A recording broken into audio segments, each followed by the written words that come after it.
Question number 9 of exercise 3.5. In which of the following expressions prime factorization has been done? यानी ये जो हमको 4 expressions दी हुई हैं वह ए बी सी और डी में, इनमें किस में प्राइम फैक्टराइजेशन किया हुआ है?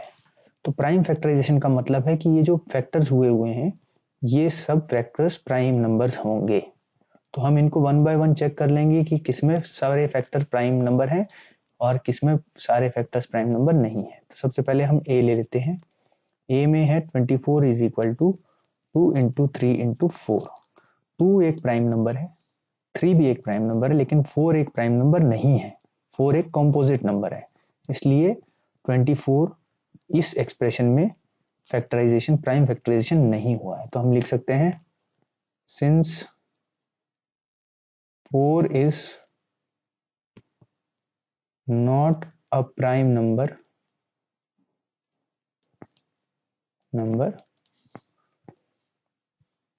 prime factorization prime factorization has not been done, तो ये हमारा फर्स्ट का आंसर हो गया ए का। अब बी देख लेते हैं। बी में 56 है, 7 इंटू 2 इंटू 2 इंटू 2।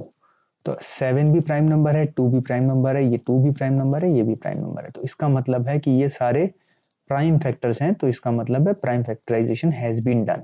तो हम लिख देंगे since all factors are prime factors, hence prime factorization has been done.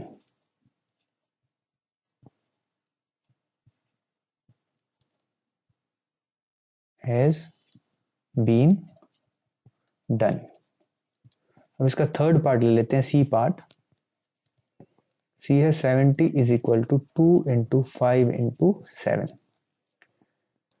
तो ये 70 है और इसमें फैक्टर्स हैं 2, 5 और 7।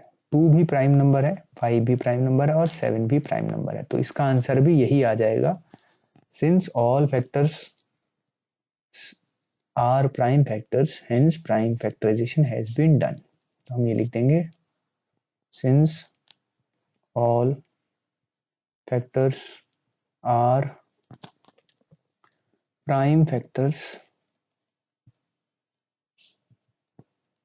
hence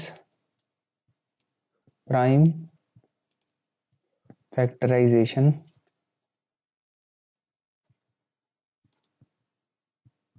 has been done। अब इसका डी पार्ट देख लेते हैं। डी पार्ट है, डी है 54 is equal to 2 into 3 into 9। 54 is equal to 2 into 3 into 9। अब अगर हम यहाँ देखें तो ये है 2 प्राइम नंबर है, 3 भी प्राइम नंबर है, लेकिन 9 एक प्राइम नंबर नहीं है। 9 एक कॉम्पोजिट नंबर है, इसलिए ये प्राइम फैक्टराइजेशन नहीं है। तो हम लिखेंगे since 9 is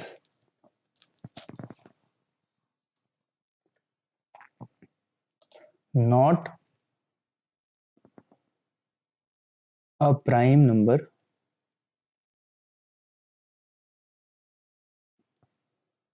prime factorization has not been done। तो ये हमारे फोर्थ पार्ट का आंसर भी हो गया। तो इस तरह से हमने इसके चारों पार्ट्स कर लिए।